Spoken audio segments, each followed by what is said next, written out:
Sidi Ahmad Ar-Rifai.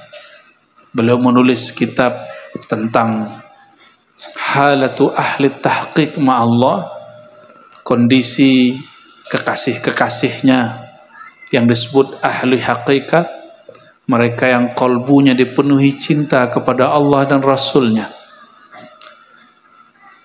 Menariknya kitab beliau ini ditulis pakai menyebutkan silsilah sanad hadis.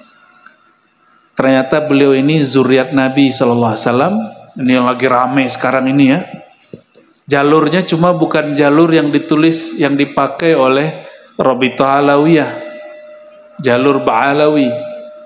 Jadi beliau ini jalurnya melalui As-Sayyid Ali Ar-Ridha, dari ayahnya Musa Al-Qazim, dari Ja'far Shadiq sampai kepada Rasulullah SAW. Jalur ini juga jalur yang dipakai, merupakan nasab sebagian Wali Songo. Jadi Wali Songo ada yang melalui Musa Al-Qazim ya. Kalau yang lain mungkin jalur yang lain ya. Nah, maka saudara-saudaraku yang sedang ribut berbicara nasab, saran kami Al-Fakir, kalau pantas didengar, Wali Songo dan zuriatnya adalah zuriat Nabi Sallallahu Alaihi Wasallam. Sadah Ba'alawi yang nama-nama mereka tertulis dalam Rabithah Alawiyah pun juga zuriat Nabi Sallallahu Alaihi Wasallam. Mohon tunjukkanlah kepada kami yang bukan zuriat Nabi ini akhlaknya Nabi Muhammad Sallallahu Alaihi Wasallam.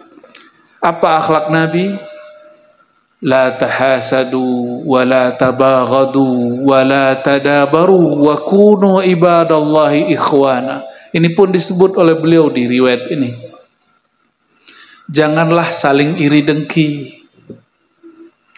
Janganlah tabaghadu, saling menyulut kemarahan atau memancing marah atau jadi provokator orang marah. Sekarang bikin marah orang gampang Pak Kiai. Kalau dulu orangnya didatangi, kalau sekarang cukup buat channel di YouTube, ngomong di YouTube. Nah, la tabaghadu, jangan menyulut kemarahan orang. Wala tadabaru, ini wala tadabaru, jangan saling membuang muka. Apa kata Sidi Ahmad Rifai, zuriat Nabi SAW?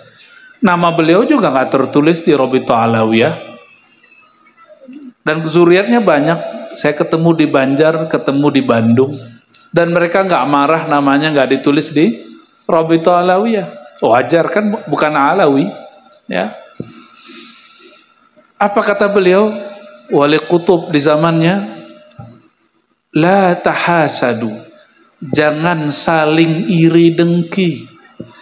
Kenapa kata beliau? Al-hasadu, sifat hasad itu sifatnya iblis. Minasyaitan. Iblis itu dulu iri kepada nenek moyang kita, kakek moyang kita, Sayyidina Adam. Benar gak? Maka orang yang iri dengki, apakah urusan jabatan, popularitas, termasuk nasab, ini termasuk orang yang terpancing oleh sifat-sifat iblisiah. Orang yang hasad bukan iblis, bukan setan, tapi dia kerasukan sifat iblis. Saya berbaik sangka orang yang berdarah-darah baginda di tubuhnya, insya Allah tidak beriri dengki. Amin. Ya, tunjukkan kepada kami akhlak ini. Saya kalau pernah berbicara masalah nasab, jika ada yang tersinggung, saya mohon ampun kepada Allah dan minta maaf kepada siapapun yang tersinggung. Kita udah gak mau lagi bicara itu. Kita sekarang bicara nasab, itu akhlaknya. Lalu kata beliau, wala tabaghadu, jangan saling menyulut kemarahan. Kenapa? Yang suka marah-marah itu as-sibaiyah minal hayawan, itu yang buas dari kalangan hewan. Maka orang yang suka ngamuk-ngamuk, suka marah-marah, ya, kalau kita begitu, mungkin kita bukan hewan buas, tapi kita kerasukan sifat hewan buas. Maka jika di rumah marah-marah, segera kita minta maaf. Ya, ini marah-marah pangkatnya turun menjadi sibaiyah, hewan buas, sukanya marah-marah, tersinggungan, ngamuk-ngamuk. Mau begitu? Ya, namanya kita manusia pasti pernah salah. Kalau pernah begitu, segera bertobat kepada Allah dan minta maaf. Iblis mau gak sujud? Apa kata iblis? Dia hidup pun aku gak mau sujud, apalagi do bau tanah. Egonya 2 kali.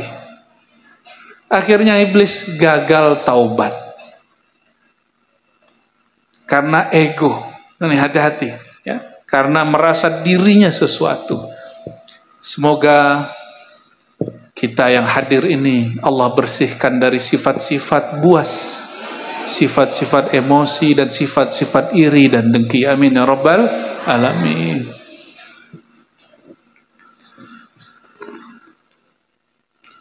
Jadi la tahasadu, jangan kamu bersifat seperti iblis. Apa sifat iblis tadi? Wala tabaghadu, jangan kamu bersifat seperti binatang buas, suka ngamuk-ngamuk. Masih ada yang ngelempar-ngelempar piring? Ada yang lemarinya udah pecah? Mungkin pernah semua ngalami. Mau dia santri, mau dia kiai, mau orang awam, mau PNS, mau pegawai swasta, mau petani, mau pedagang, sama. Tapi kalau ustadz biasanya ngelempar dalil, mecahin hati orang. Itu lebih gawat daripada mecahin piring. Kalau piring paling piringnya rusak. Kalau mecahin muka orang, na'udzubillah min, ya, bikin karakter orang malu. Hebatnya ustadz itu ya. Ngancurin karakter orang. Tuduh aja sesat orang lain. Selesai itu. Maka ciri-ciri kiai yang kurang tulus, dia nasehatin orang depan orang lain. Tapi ciri-ciri kiai yang tulus mendidik, dia mendidik orang dengan cara yang tepat. Anzilun nas manazilahum. Ya.